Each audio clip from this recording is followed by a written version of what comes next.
আসসালামু আলাইকুম সুপ্রিয় শিক্ষার্থী বন্ধুরা, তোমরা সবাই কেমন আছো?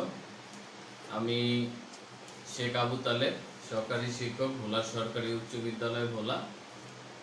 আমি আজকে অনেকদিন পরে পূজার ছুটি, ঈদে মিলাদুন্নবী ইত্যাদি পরে আবার তোমাদের মাঝে ফিরে আসলাম। আমি আজকে queen island of Bangladesh Bhola online স্কুলের পক্ষ থেকে তোমাদেরকে স্বাগতম। আমি আজকে রসায়নের একটি অধ্যায়ের উপরে তোমাদের ধারাবাহিকভাবে পাঠ দিতেছি। আমার পূর্বের ক্লাসে যে পাঠগুলো দিয়েছি সেই ধারাবাহিকতাটা আমার খেয়াল আছে এবং আমি সেটা মনে রাখছি এবং সেভাবেই আমি পাঠের ক্রমটা অনুসরণ করতেছি। আসলে করোনাকালীন সময় আমরা সবাই বাসায় আছি, নিরাপদে আছি এবং আমাদের যারা শিক্ষার্থী বন্ধুরা তারা অনেকেই এখন বার্ষিক পরীক্ষায় সরকার ইনস্ট্রাকশন দিয়েছে কীভাবে বার্ষিক পরীক্ষা হবে, কীভাবে বার্ষিক মূল্যায়নটা হবে। বার্ষিক পরীক্ষাটা সেভাবে হচ্ছে না। তো আমাদের পূর্বের বছরের যে মূল্যায়ন করা আছে, যে পূর্বের বছরের ওইভাবে আমাদের করতে হবে এবং আরও যে সরকার থেকে যে অ্যাসাইনমেন্ট দেওয়া হয়েছে সেগুলা একটা শর্ট সিলেবাস দেওয়া হয়েছে প্রত্যেকটা ক্লাসের জন্য 1 মাসের। তো ওই জিনিসগুলো আমরা ফলো করব। গাঠনিকভাবে আমরা ওগুলো মূল্যায়ন করতেছি। যে জিনিসগুলো হয়তো বার্ষিক পরীক্ষায় মূল্যায়ন করা হবে না, যেহেতু বার্ষিক পরীক্ষার সরকার এই জায়গায় সবাইকে বলে দিয়েছে যে বার্ষিক পরীক্ষার মূল্যায়ন হবে পূর্ব বছর এর আলোকে, অর্থাৎ পূর্বের বছরে যে তারা যেভাবে মূল্যায়িত হয়েছে, অর্থাৎ পূর্বের বছরের রেজাল্টটাকে মূল্যায়ন করেই পরবর্তী ক্লাসে 6, 7, 8 বা যে ক্লাসে হোক উঠানো হবে। তো শিক্ষার্থী বন্ধুরা, আমি আর কথা বলতেছি না। তো আমি তোমাদেরকে নবম দশম শ্রেণীর শিক্ষার্থী, তোমাদেরকে স্বাগতম। তোমরা রসায়নের এই আজকের ক্লাসটি দেখবা এবং এতে তোমাদের খুব উপকার হবে আমি আশা করি। আমি তোমাদেরকে কিছু দেওয়ার জন্য এখানে দাঁড়াইছি, অর্থাৎ আমি চাই এই দুর্যোগ মুহূর্তে তোমরা এখান থেকে কিছু নিয়ে হলেও উপকৃত হবে আর আমার এই অনলাইন ক্লাসটা সার্থক হবে। তো শিক্ষার্থী বন্ধুরা দেখো, আমরা এখন রসায়নের যে একটি চ্যাপ্টার আছে মোল, যেটা হচ্ছে ষষ্ঠ অধ্যায়, মোলের ধারণা ও রাসায়নিক গণনা। এটার আমি প্রথম দিকের যে জিনিসগুলা, অর্থাৎ মোল কি, তারপরে বিভিন্ন তোমার মোল কি, তারপরে তোমার বিভিন্ন গাণিতিক সমস্যা ছিল, অর্থাৎ তোমার কয়টা অণু আছে একটা যৌগে, বা একটা যৌগের অণুতে কয়টা পরমাণু আছে, এই জিনিসগুলো আমি একটা লেকচারে দেখিয়েছি, যেটা তোমরা তোমাদের এই ভিডিওতে, অর্থাৎ queen island of Bangladesh Bhola online স্কুলে সার্চ করলে পাবা। তারপর থেকে আমি আবার একটু ধারাবাহিকভাবে শুরু করছি, যে আজকে চিন্তা করলাম যে কোনটা পড়াই। তো শিক্ষার্থী বন্ধুরা, আমি চিন্তা করলাম যে ধারাবাহিকভাবে এই জিনিসটা দেখালে তোমাদের অনেক উপকার হবে। নবম দশম শ্রেণীর শিক্ষার্থী যে যেখানে আছো, তোমরা আমার এই লাইভ ক্লাসটা দেখার জন্য বসো এবং আশা করি তোমাদের উপকার হবে। আর এখন যদি নিশ্চয় করো, পরবর্তীতে তোমরা এটার ভিডিওটা দেখতে পাবে। ইভেন আমাদের বলা গভর্নমেন্ট হাই স্কুল, অর্থাৎ আমাদের যে পেজ, স্কুলের যে পেজ, সেখানেও আমাদের স্যাররা ক্লাস নিচ্ছে এবং সেখানেও আমার এই ক্লাসটা দেখতে পাবা। এবং আমাদের ইউটিউব যে লিঙ্ক আছে, অর্থাৎ ভোলা গভর্নমেন্ট হাই স্কুলের ইউটিউব লিঙ্কেও ভোলা গভর্নমেন্ট হাই স্কুলের শিক্ষার্থীরা দেখতে পারবা, যে কোনো শিক্ষার্থীরা দেখতে পারবা, ভোলার শিক্ষার্থীরা দেখতে পারবা এবং সারা পৃথিবীর লোকই দেখতে পাবে। তবে যেহেতু এটা আমাদের ক্লাসটা আমাদের বাংলাদেশের জন্যই আমরা চিন্তা করে তৈরি করি, তো বাংলাদেশের যে কোনো প্রান্তের শিক্ষার্থীরা তোমরা আমাদের এই ক্লাসটা দেখতে পাবা। তো এখন আজকে আমরা যেটা, আমি কিছু টপিকস লিখে রাখছি এখানে, যে মোলার দ্রবণ, শতকরা সংযুতি, স্থূল সংকেত, আণবিক সংকেত, এই বিষয়গুলো নিয়ে আমি আজ তোমাদের মাঝে আসছি এবং এই বিষয়গুলোর উপর মোটামুটি ধারণা দেবো, কিছু অঙ্ক করাবো, তারপর আমরা ফিরে যাব। তো আশা করি সবাই আমার সাথে থাকবে এবং আমার এই সময়টা উপভোগ করবে একজন শিক্ষার্থীর মতো। তো মোলার দ্রবণ কি, যে জিনিসটা আমি প্রথমে লিখলাম, আসলে মোলার দ্রবণটা কি, একটি মোলার দ্রবণ কি এটা আমার জানতে হবে। সেমি মোলার দ্রবণ কি, ডেসিমোলার দ্রবণ কি, এই জিনিসটা আমার জানা খুব জরুরি। তো মোলার দ্রবণ হচ্ছে 1 লিটার দ্রবণ, অবশ্যই খেয়াল রাখতে হবে। 1 লিটার দ্রবণে 1 লিটার দ্রবণে 1 মোল পরিমাণ দ্রব্য দ্রবীভূত থাকলে সেটা হচ্ছে 1 মোলার দ্রবণ, অর্থাৎ মোলার দ্রবণ। 2 মোল পরিমাণ দ্রব্য দ্রবীভূত থাকলে 2 মোলার দ্রবণ। 1 লিটার দ্রবণে 0.5 মোলার পর্যন্ত দ্রবীভূত থাকলে তাকে সেটাকে বলে সেমি মোলার। এভাবে ডেসিমোলার 10 ভাগের 1 ভাগ। আচ্ছা, এভাবে তুমি চিন্তা করবে ডেসিমোলার। এরপরে তোমার মোলারিটির যে সংজ্ঞাটা সেটাও আসে নির্দিষ্ট তাপমাত্রায় প্রতি লিটার দ্রবণে দ্রবীভূত দ্রবের মোল সংখ্যক দ্রবণের মোলারিটি বলে। এই জিনিসটাও আসে পরীক্ষা হয়। এখন আমরা একটা ছোট্ট অঙ্ক দিয়ে শুরু করি, তারপরে আমি এই টপিকটা শেষ করব। এটা তো বললাম মোলার দ্রবণ। এখন আমরা এটা একটু মুছি। এই টপিকগুলো আমি পরবর্তীতে আসবে একটার পর একটা, এখন একসাথে লিখে রাখলাম তোমাদের দেখার জন্য। তাহলে মোলার দ্রবণ থেকে আমি একটা অঙ্ক করব। আচ্ছা, এইখানে কিছু অঙ্ক আছে, দেখো শিক্ষার্থী বন্ধুরা। এখানে তোমার পাঠ্য বইতে দেওয়া আছে। যদি তোমার এরকম একটা অঙ্ক আসে যে আধা লিটার, আমি একটা অঙ্ক করি, আধা লিটার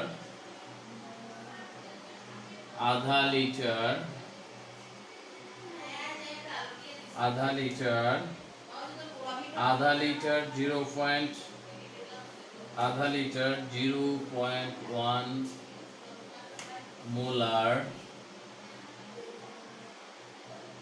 সোডিয়াম কার্বনেট দ্রবণ প্রস্তুত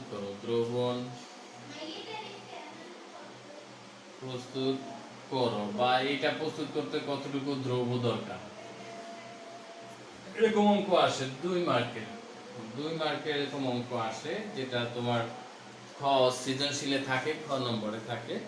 তো এখন দেখো এই অঙ্কগুলো খুব সহজ। যদি তুমি মোলার অর্থাৎ মোলারিটির সংখ্যাটা তুমি জানো, 1 লিটার দ্রবণে 1 লিটার। এখন তো প্রথমে আমার কি করতে হবে, এটা আণবিক ভরটা বের করবো আমি। এটা আণবিক, যেমন সোডিয়াম কার্বনেটের 1 মোল কত, সোডিয়াম কার্বনেটের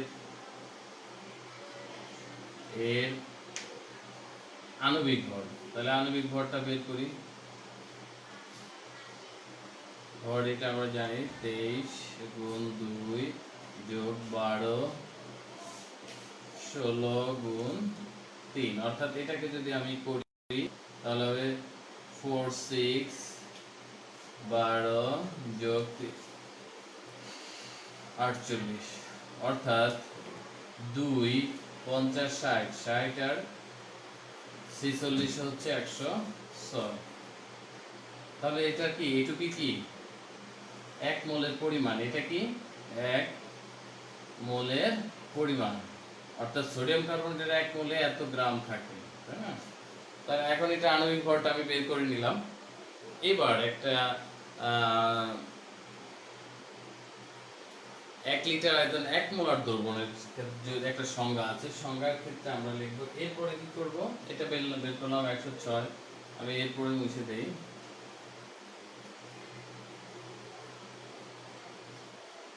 এরপরে আমরা দেখো হিসাব যখন করব, 1 লিটার আয়তনে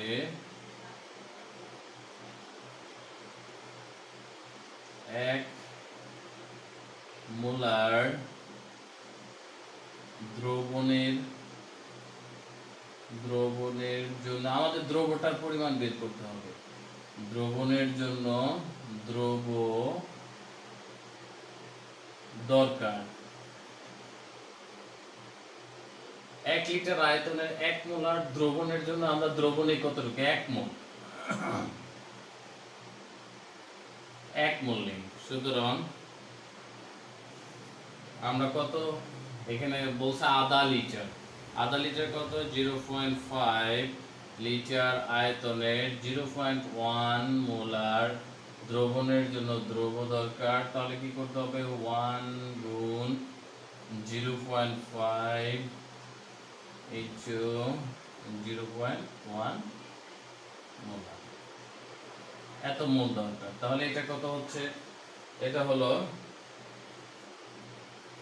0.1 অর্থাৎ তাহলে আমরা এটা একসাথে লিখি 0.1 এত মোল দরকার, এত মোল আমরা লিখি 0.1 এত মোল আমরা লিখে দিই। তারপরে আবার কি জানি, আমরা জানি কি জানি সোডিয়াম কার্বনেটের 1 মোল কত, আমরা জানি 106 গ্রাম। 1 মোল সমান 100, আমরা বের করছি কিছুক্ষণ আগে আণবিক ভর থেকে 106 গ্রাম। সুতরাং সোডিয়াম কার্বনেটের এত মোল, তাহলে এটা হচ্ছে 0.1 ইন্টু 0.5 মোল। এত মোল সমান কত, 106 ইন্টু 0.1 ইন্টু 0.5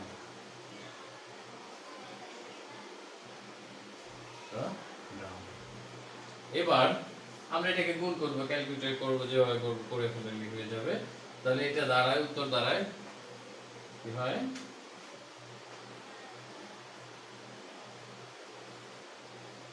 আচ্ছা এখান থেকে মুছি। এরপরে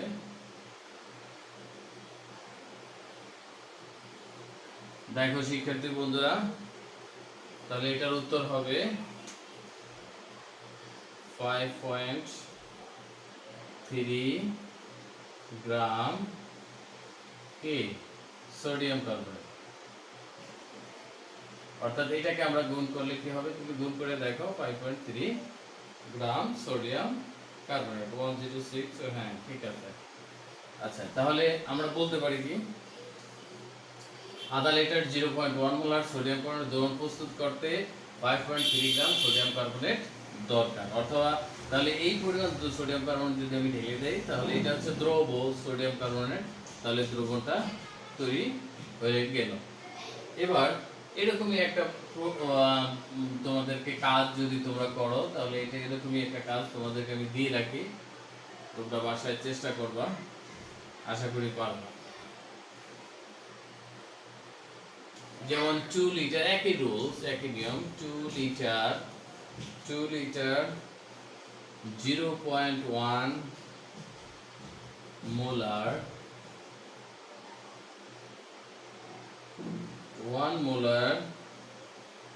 0.1 মোলার, বা তুমি এটাকে এম দিয়ে লিখতে পারো, যেটা দিয়ে লেখা M molar sodium bicarbonate, carbonate এর দ্রবণ,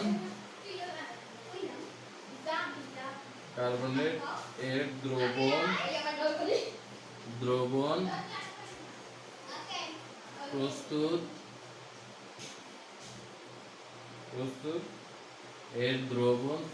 করো।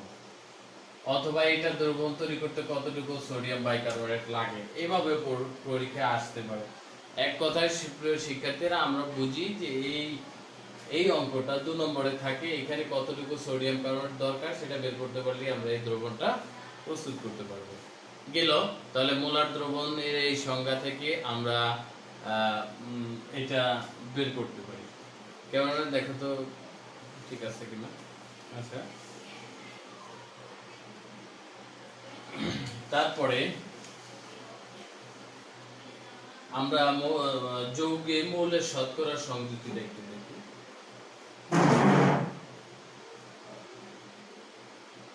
যৌগের শতকরা সংযুক্তি দেখো, যৌগে মৌলের শতকরা সংযুক্তি এগুলি সহজ। যৌগে মৌলের শতকরা সংযুক্তি, অর্থাৎ 100-তে কতটুকু আছে, এরকম একটা যৌগে, প্রত্যেকটা একটা যৌগের ভিতর একের অধিক মৌল থাকে, একটা যৌগের ভিতরে একের অধিক মৌল থাকে, সেই মৌলগুলো 100-তে কতটুকু আছে সেটা আমরা নির্ণয় করব। আচ্ছা দেখো, এরকম আমরা উদাহরণ হিসেবে করতে পারি। এখানে আছে তোমার বইতে হাইড্রোক্লোরিক অ্যাসিড আছে, এখানে হাইড্রোক্লোরিক অ্যাসিডে হাইড্রোক্লোরিক HCl গ্যাস, এটা এসি বলবো না এখানে, এখানে HCl গ্যাসে তোমার কোনটা কতটুকু আছে সেটা অজৈবিক আমরা বলবো, অ্যাসিড বলবো। আচ্ছা, এরপরে তোমরা চাইলে অন্য একটা করতে পারো। আমি একটু ডিফারেন্টটা দেখাই। যেমন হাইড্রেটেড কপার সালফেট বা তুতের আণবিক সংকেত। তাহলে তুতের আণবিক সংকেতে আমরা প্রত্যেকটা মৌলের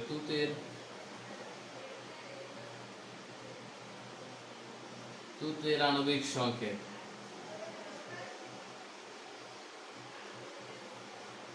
আচ্ছা এইটার আণবিক সংকেত হচ্ছে কপার সালফেট ডট 5 অণু পানি।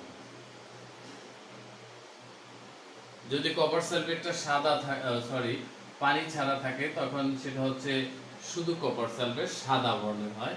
আর যেহেতু এটা তুতে, তাহলে এটা হচ্ছে নীলাভ সবুজ বর্ণের, বাজার থেকে আমরা কিনে আনি। তাহলে এটা শতকরা সংযুক্তি। এখন এটা আণবিক সংকেত, আগে আণবিক ভর বের করতে হবে। আণবিক ভর কিভাবে বের করব? আমরা এটা সহজ, 63.5 যোগ সালফার আছে 32 যোগ অক্সিজেন। আমরা চাইলে এইখানে 4টা আর এখানে আছে 5টা একসাথে করতে পারি, চাইলে ওটা যোগও করতে পারি, যেভাবে করি সেভাবেই হবে। তাহলে 16 গুণ 4, আর এখানে 5 অণু পানি। এখনো আমরা জানি এখনো পানির ভিতরে আছে 18 গ্রাম। তো 5 অণুর ভিতরে আছে 5 × 18 অর্থাৎ 90। তাহলে এটাকে যদি আমরা করি 249.5, হ্যাঁ ঠিক আছে, 249.5 তোমরা যোগ করে দেখে নিও, ঠিক আছে। 249.5 এটাকে যদি আমরা যোগ করি, দেখো তোমরা যদি যোগ করো, দেখে যেভাবেই যোগ করে এটাই হবে, কারণ তুতের 249.5 যদি তুতে বলি, আর যদি কপার সালফেট বলি তখন তার থেকে এই 90 গ্রাম পানি বাদ যাবে, তখন সেটা হবে সাদা।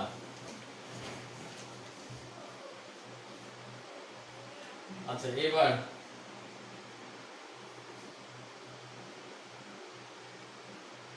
এবার দেখো এই যে তুতের ভিতরে কপার আছে, তুতের ভিতরে কপার কতটুকু আছে, সালফার কতটুকু আছে, শতকরা অক্সিজেন কতটুকু আছে, হাইড্রোজেন কতটুকু আছে, এটাকে আমরা আলাদা আলাদা বের করব। তাহলে বের করার জন্য এটা কি শতকরা সংযুক্তি, 100 ভিতরে কতটুকু আছে এটা বের করব। তাহলে আণবিক ভরটা আগে বের করে নিলাম, বের করার পরে এইভাবে লিখব 249.5, মনে রাখবা 249.5। তাহলে আমরা এভাবে লিখতে পারি। তোমার এটা তুমি 100তে কতটুকু আছে সেটা বের করেও দেখাতে পারো, আর তুমি সরাসরি লিখতে পারো। তাহলে কপারের সংযুক্তি তুতের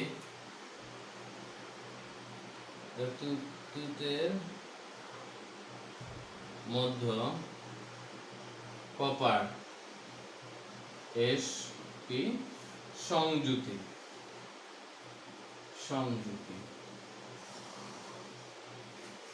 আমরা দেখেছি তুতের এটার সংকেত ছিল CuSO4.5 অণু পানি। তাহলে আমরা এটার ভিতর দেখছি 249.5, এটার ভিতর কপার ছিল 63, আমার যদি আমি মুছে ফেলেছি 0.5। তাহলে আমরা কি করতে পারি, এভাবে লিখতে পারি 249.5 এর ভিতরে শিক্ষার্থীরা এইভাবে আমরা লিখতে পারি 249.5 এর ভিতরে আছে কতটুকু, 63.5, একে কত, 100তে কত, এটা ঐকিক নিয়মের মতো এভাবে। তাহলে এক লাইনে আমরা যদি লিখি ঐকিক নিয়মের মতো 63.5 এর সংযুক্তি 63.5 ইন্টু 100 এর ভিতরে কত, 249.5, এটা যা হয় তাই। তাহলে এটা পার্সেন্টেজ, ধরো এটা আমি করলাম না এখন ক্যালকুলেটরে, এটার উত্তর হলো 25 পয়েন্ট, তোমরা করবে উত্তর হয়ে যাবে 25.45। আমি এই সহজ বিষয়টা আর করলাম না, তোমরা করে নিও। তো আমি উত্তরটা লিখলাম 25.45। এরপরে কি আছে, এরপরে আছে সালফার। তাহলে সালফার এর সংযুতি একই রকম ভাবে সালফার হচ্ছে 32, এটার ভিতরে আছে 32, 32 গুণ 100 249.5। এটাকে যদি বের করি তাহলে এটার উত্তর হচ্ছে 12.83, সরি 12, হ্যাঁ 12, এত পারছি 12.83। এরপরে আমরা এটা বুঝতে পারি, আমরা এটা তো বুঝলাম জাস্ট 100 এর ভিতরে কতটুকু আছে টোটাল, এটার অনেকবার বের করে এত ভিতরে আছে অত একে কত আর 100 তে কত সেটাকে আমরা একসাথে লিখব। এগুলো খুব সহজ, তোমরা পারবা খুব ইজিলি। তারপর আমি দেখাচ্ছি। এরপরে সালফার শেষ, সালফারের পরে আর কি আছে, এরপর আছে অক্সিজেন, তারপর আছে হাইড্রোজেন।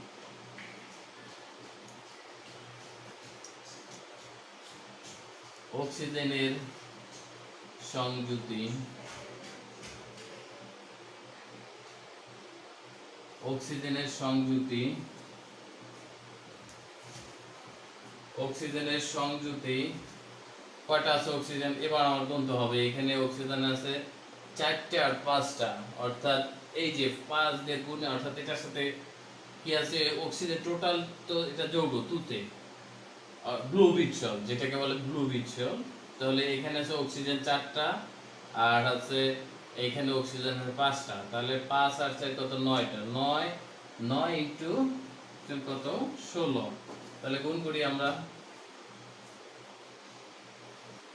16, তাহলে 6 নং অক্সিজেন আছে কয়টা, 6 নং 54, 4 হাতে থাকে 5, 9 9 হচ্ছে, অর্থাৎ 144 অক্সিজেন আছে কতটুকু, 144 গ্রাম এটার ভিতরে আছে। তাহলে আমরা এভাবে শতকরা সংযুতি বের করতে পারি। 144 গুণ 100 নিচে হচ্ছে 249.5। তাহলে এটার উত্তর হচ্ছে, সামনেই লিখি, এটার উত্তর হচ্ছে, তোমরা করে নিও, এটার উত্তর হচ্ছে 57.72। এরপরে আর কি আছে, এরপরে হাইড্রোজেন, হাইড্রোজেন এর সংযুতি,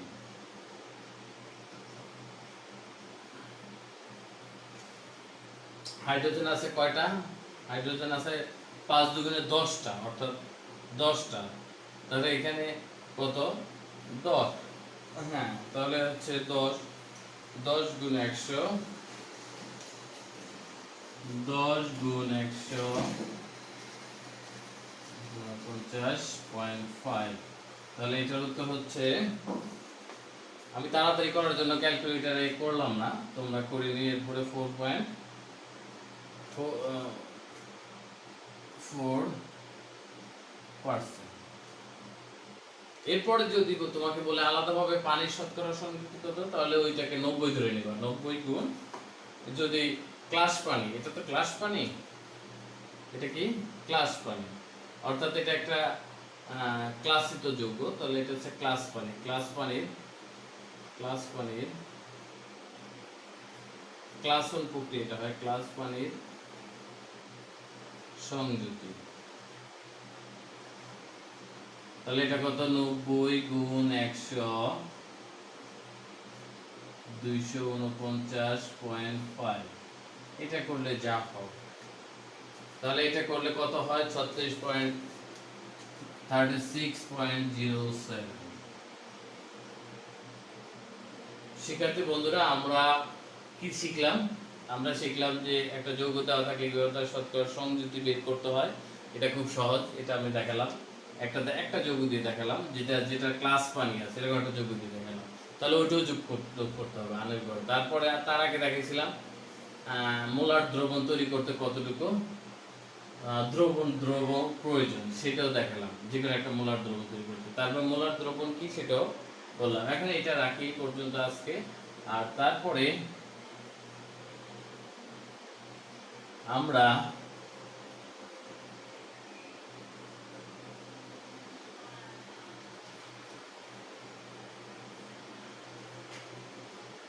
শিক্ষার্থী বন্ধুরা, দেখো এইভাবে আমরা শতকরা সংযুতি নির্ণয় করতে পারি যে কোনো যৌগের যে কোনো। এখানে তোমার বইতে অনেক উদাহরণ দেওয়া আছে, পানি আছে, সালফিউরিক অ্যাসিড আছে, সোডিয়াম কার্বনেট আছে, সোডিয়াম হাইড্রোক্সাইড আছে, তাহলে তুমি এগুলো করবা। আবার চাইলে ওই যৌগ মূলকেরও ওই মূলক অংশটুকুর শুধু শতকরা সংযুক্ত বের করতে হবে। তাহলে পানি অর্থাৎ যে কোনো যৌগে মৌলের শতকরা সংযুক্তি তুমি বের করতে পারো। তাহলে এই জিনিসগুলো তুমি পড়ে বাসায় সোডিয়াম হাইড্রোক্সাইড এই কয়েকটা প্র্যাকটিস করো, এদের শতকরা সংযুক্তি প্র্যাকটিস করো। এরপরে আরেকটা টপিকস আছে স্থূল সংকেত, আণবিক সংকেত।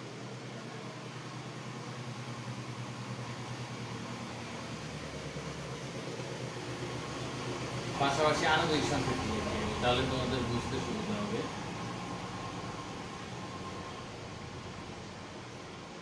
আমি একটা উদাহরণ দিয়ে প্রথমে আগে লেখাবো। যেমন ধরো আমি আগে লিখি, তারপর তোমাকে বলতেছি।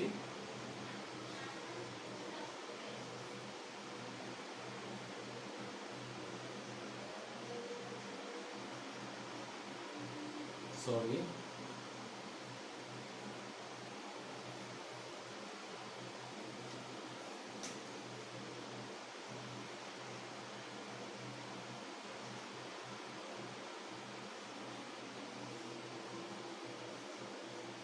তারপর হচ্ছে C6H12O6।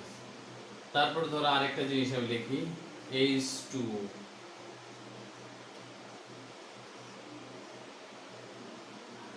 অর্থাৎ দেখো আমি কি এখানে কিছু এই জিনিসটা বুঝাই, স্থূল সংকেত আণবিক সংকেতটা এখন তোমাদের আমি বুঝাবো এবং কিছু অঙ্ক করাবো।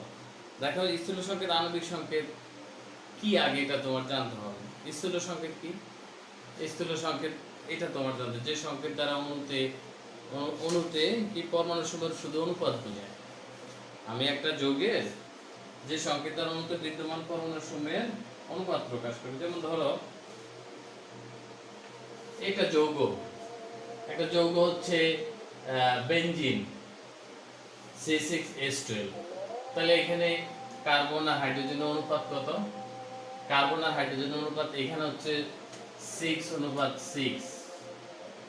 তাহলে অঙ্কে কখনো আমরা 6:6 লিখি না, আমরা এটাকে লিখি কি 1:1 এভাবে লিখি, ছোট করে লিখি, ছোট হারে লিখি।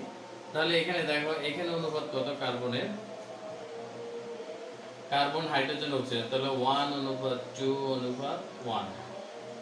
আর এখানে কি হবে 6:8।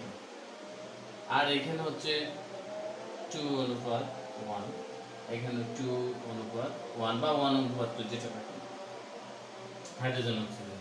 আচ্ছা, তাহলে আমরা এভাবে এখন একটু জানি, বুঝি যে আসলে স্থূল সংকেত জিনিসটা কি আর আণবিক সংকেত বিষয়টা কি। আণবিক সংকেত হচ্ছে কোনো যৌগের একেবারে ন্যাচারাল সংকেত, অর্থাৎ সত্যিকারী সংকেত, যেখানে যে কটা মৌল আছে ঠিক ওই কটা ওইভাবে প্রকাশ করা হয়। আর স্থূল সংকেত হচ্ছে ওইটাকে অনুপাত আকারে, অর্থাৎ স্থূল সংকেতের সরল গুণিতক হচ্ছে আণবিক সংকেত। যেমন দেখো এখানে 6:6 আছে, একেবারে যে কটা আছে ওই কটি দেখেন যে সরল গুণিতক, অর্থাৎ 1:1, এটার সরল গুণিতক হচ্ছে 6:6। ঠিক আছে, তাহলে এটা দ্বারা ক্ষুদ্রতম অংশটা প্রকাশ পায়। দেখো তোমার প্রতি খুব সুন্দর করিয়া আছে। আর স্থূল সংকেত জানতে পারলে আমরা কিন্তু আণবিক সংকেত জানতে পারবো। দেখো এখানে কোন অনুপাতে আছে, দেখো 1, এটা আছে 1 গ্লুকোজ C6H12O6 শর্করা জাতীয় যে যৌগ, এখানে 6:12:6। তাহলে এটা সরল গুণিতক হচ্ছে, মনে থাকবে। তাহলে আমরা স্থূল সংকেত দ্বারা কি বোঝায়, যৌগে মৌলের একটা অনুপাত, যৌগে মৌলের যে সংকেত দ্বারা অণুতে বিদ্যমান পরমাণুর সমূহের অনুপাত প্রকাশ করে, জাস্ট ক্ষুদ্রতম অনুপাতটা প্রকাশ করে। আর এটা কি হচ্ছে, তার সরল গুণিতক হচ্ছে আণবিক সংকেত। তাহলে এখন বোঝা গেল, উদাহরণের মাধ্যমে আমি দেখালাম। আচ্ছা, কিছু কিছু যৌগ আছে যাতে আণবিক সংকেত যা আর স্থূল সংকেত একই থাকে। যেমন এখানে পানি লিখলাম, যার আণবিক সংকেত যা, স্থূল সংকেত তা যেহেতু এটা আর করা যায় না, এই সরল গুণিতকে আর করা যায় না। আচ্ছা, এরপরে আমরা এটার উপর একটা অঙ্ক করব। স্থূল সংকেত আণবিক সংকেতের অঙ্ক আছে, সেগুলো আমরা একটা অঙ্ক দেখি।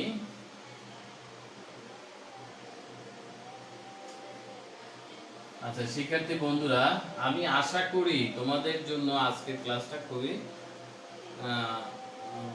ইফেক্টিভ হবে। আমরা একটা আণবিক সংকেত দিয়ে আগে নির্ণয় করাটাই শিখি, তাহলে স্থূল সংকেত নির্ণয় করতে হবে। যেহেতু আণবিক সংকেত নির্ণয় করতে গেলে স্থূল সংকেত নির্ণয় করাটা প্রথমে লাগবে। আবার বলি, আমি যদি কোনো যৌগের আণবিক সংকেত বের করতে বলে, অঙ্ক আসে পরীক্ষায় 3 মার্কের, তখন আমাকে অবশ্যই স্থূল সংকেতটা জানতে হবে। তাহলে স্থূল সংকেত যদি বের করতে পারে, তাহলে আণবিক সংকেত সহজে বের করতে পারবো। আমি একটা উদাহরণ লিখি। কোনো যৌগে একটা অঙ্ক করি। কোনো যৌগে অক্সিজেনের শতকরা, অক্সিজেন হচ্ছে 88 সরি আমি অন্য একটা করি, একটু বড় দেখে করি। কোন যৌগে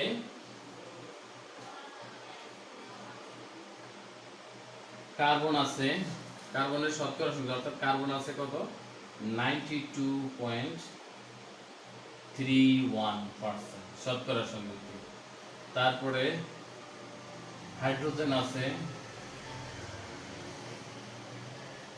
এখানে লিখলাম ইংলিশ, এখানেও তাহলে ওভাবে লিখি বা এখানে এইভাবে লিখি।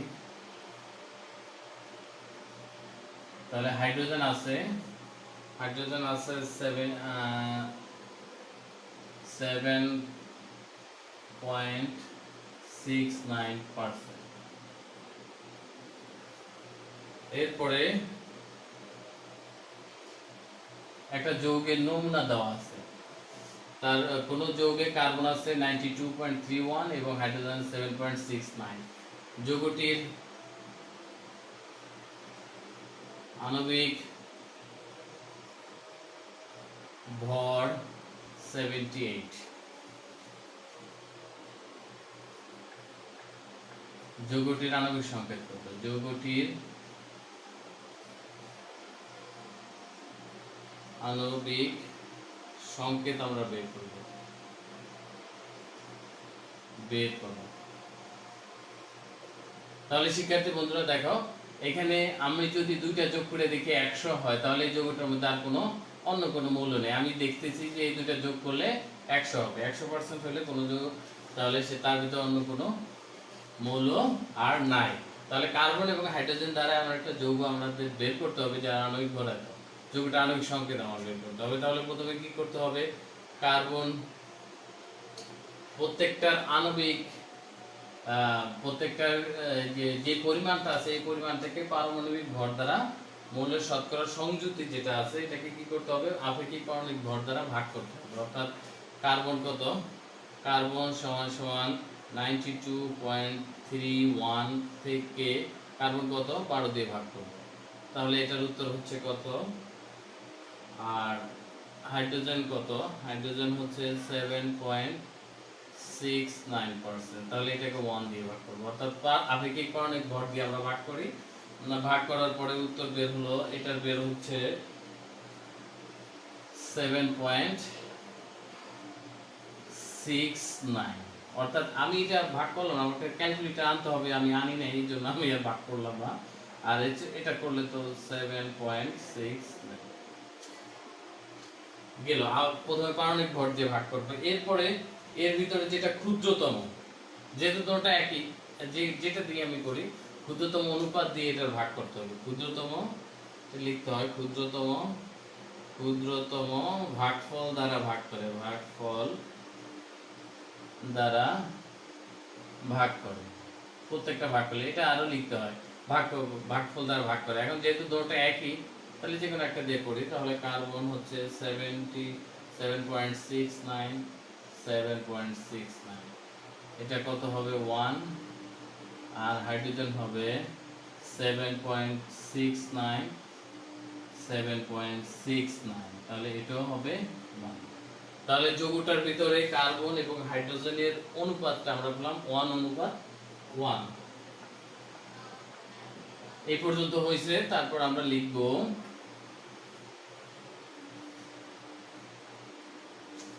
সুতরাং যৌগটিতে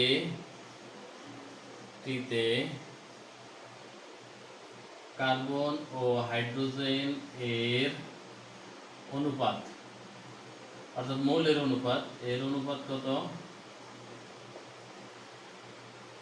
1:1। সুতরাং যৌগটির স্থূল সংকেত কত আমরা বের করতে পারি খুব সহজ। যৌগটা কি? সি, মৌল দুইটা কি? CH। যেহেতু 1:1 যদি আমি দেই, 1 দেওয়ার দরকার হয় না, এই জন্য আমরা এটাকে বাদ দিয়ে দিলাম। তাহলে স্থূল সংকেত পাইলাম কি? CH। এখন যদি আমরা আণবিক সংকেত বের করি, দেখো শিক্ষার্থী বন্ধুরা, আমি আবার বলছি যে যদি কোনো যৌগের আণবিক সংকেতটা বের করতে হয় তাহলে তার আগে স্থূল সংকেতটা বের করে নিতে হয়। আমরা এখানে দেখলাম যৌগটার ভিতরে কার্বন আছে একটা এবং হাইড্রোজেন আছে একটা, দুইটা মৌল আছে, অনুপাত 1:1। তাহলে এটার স্থূল সংকেত হচ্ছে CH। এখন আমরা আণবিক সংকেত বের করি।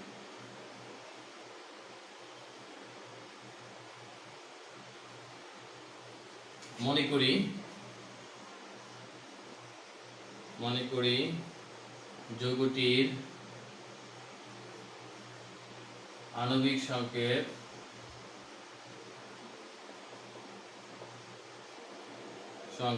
CHN, এটা ধরে নিতে হবে। তাহলে এর যৌগটির আণবিক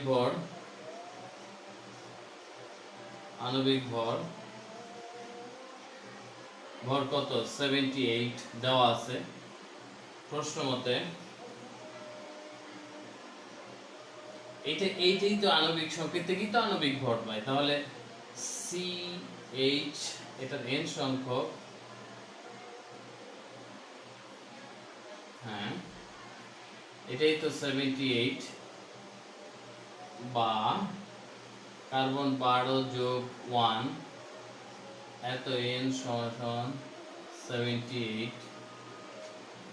এই পর্যন্ত শিক্ষার্থী বন্ধুরা দেখো, আমরা এইভাবে আণবিক সংকেতটা বের করব। তারপরে এটা আমি মুছে ফেলাই যেহেতু বোর্ডে আর জায়গা নেই। তারপরে আমরা কি করব? n এর মানটা বের করব, বা 78 n equal to 78/13, অর্থাৎ এখানে সুতরাং n equal to 6। দেখো আমরা এই পর্যন্ত বের করলাম, এখানে n এর মান কত? 6। এখন আমরা সহজেই যৌগটির আণবিক সংকেত লিখতে পারি। তাহলে যেহেতু আমরা লিখছি, সুতরাং যৌগটির আণবিক সংকেত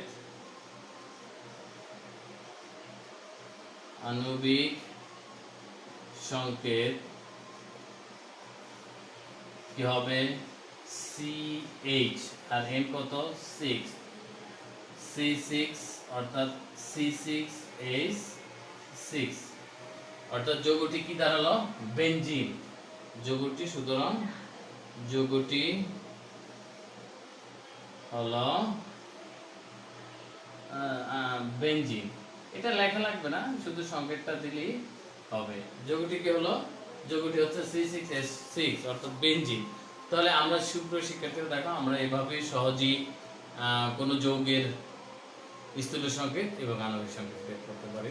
তো শিক্ষার্থী বন্ধুরা, আজকে আমি যেটুকু দেখলাম, আমরা একটা ধারাবাহিক প্রসেসের ভিতরে আসতেছি। আমি আবারও ব্যাক করতেছি যে আমি পিছনের একটা ক্লাসে আমি যতটুকু পর্যন্ত পড়াইছি তারপর থেকে আবার এটা শুরু করছি। অর্থাৎ মৌলের ধারণা ও রাসায়নিক গণনা খুব ইম্পর্টেন্ট একটা চ্যাপ্টার, 6ষ্ঠ অধ্যায়। এখানে আমি মৌলের ধারণা প্রথম পর্যায়ে দিয়েছি এবং পরমাণুর অনুসংখ্যা বের করেছি, পরমাণুর সংখ্যা বের করেছি। তারপরের পার্টটুকু আমি আজকে দেখালাম শতকরা সংযুতি এবং স্থূল সংকেত, আণবিক সংকেত কিভাবে বের করে। তো শিক্ষার্থী বন্ধুরা, তো যেহেতু শুরু করলে পৃথিবীতে শেষ হয়, আর শুরু তো করতেই হবে কাউকে না কাউকে। তাই আমরা শুরু করেছি তোমাদের জন্য। যদিও আমাদের আমাদের চলার পথটা অনেক কঠিন ছিল, তারপরও আমি বলবো আমাদের সব কিছু, অর্থাৎ queen island of Bangladesh Bhola online school, এখন অনলাইন স্কুল অ্যাভেলেবেল, যে কোনো স্কুলের পেজ খুলে অ্যাভেলেবেল হচ্ছে। তো আমি আবারও তোমাকে স্মরণ করিয়ে দিই, শুরুটা যে কে করবে তার জন্য অনেক চ্যালেঞ্জেস আছে। আর একজন শিক্ষক, একজন ছাত্র বা একজন অভিভাবক, সে যেই হোক, পরিবারের সবাইকেই চ্যালেঞ্জ ফেস করতে হয় জীবনে চলার পথে। আর এই চ্যালেঞ্জকে ওভারকাম করার নামই হচ্ছে মানুষ। মানুষ যদি চ্যালেঞ্জকে ওভারকাম না করতে পারে তাহলে সেই পৃথিবীতে চলাটা তার জন্য কি হয়ে যাবে, তখন আর এটার মূল্যায়ন থাকবে না। আসলে চলার পথটা যে মসৃণ না অমসৃণ, তাহলে আমাদের প্রথম চলার পথটা যদি অমসৃণ ছিল, তাহলে মানুষের জীবনে অমসৃণ চলার পথ হলে মসৃণ চলার পথ অবশ্যই আসে। Better it is welcome again. যেমন আমাদের এখন আসছে যে আমি তোমাদের জন্য কষ্ট হলে এটা আমরা শুরু করেছি, এখন তোমরা এটা সুফল ভোগ করছো। তো সুপ্রিয় শিক্ষার্থীরা, আর কথা নয়, ভালো থাকো। আজকে তোমাদের জন্য আমি এই প্রেজেন্টেশনটা করলাম, অর্থাৎ আমার এই ষষ্ঠ শ্রেণীর, সরি, ষষ্ঠ অধ্যায়ের, নবম দশম শ্রেণীর ষষ্ঠ অধ্যায়ের এই গুরুত্বপূর্ণ টপিক্সটা তোমরা এখন যারা দেখতে পারো না তারা পরবর্তীতে ভিডিওটা দেখবা, আশা করি তোমাদের উপকার হবে। ভোলা গভর্নমেন্ট হাই স্কুলের পেজ আছে, সেখানেও দেখতে পারো। তাও এটা ভোলা গভর্নমেন্ট স্কুলের শিক্ষার্থীর জন্য বলছে, এবং ভোলার যে কোনো শিক্ষার্থীর জন্য ইউটিউবে লিঙ্ক আছে আমাদের, সেখানেও দেখতে পারো। তো আশা করি তোমরা উপকৃত হবে, এবং আমরা অনলাইন ক্লাসটা আশা করি চালিয়ে যাচ্ছি তোমাদের মঙ্গলের জন্য। আর সামনে তোমাদের অ্যাসাইনমেন্টের পর্ব আসবে, হয়তো এটা প্রত্যেকটা স্কুল তোমাদেরকে ওভাবে মূল্যায়ন করবে। আর বার্ষিক পরীক্ষাটা তো সরকার বলেই দিয়েছে, আর আমার বলার কিছু নাই। তো আশা করি সবাই ভালো থাকো। অনেকেই ফোন করে জানতে চায়, তাই আমি এই বিষয়গুলো বললাম। বার্ষিক পরীক্ষাটা কি সরকার বলে দিয়েছে, অ্যাসাইনমেন্ট জিনিসটা কি তাও বলে দিয়েছে। অ্যাসাইনমেন্ট শুরু হচ্ছে বিভিন্ন স্কুলে, আশা করি তোমরাও পাবে। তো আজকে এই পর্যন্ত, সবাই ভালো থাকো। আসসালামু আলাইকুম।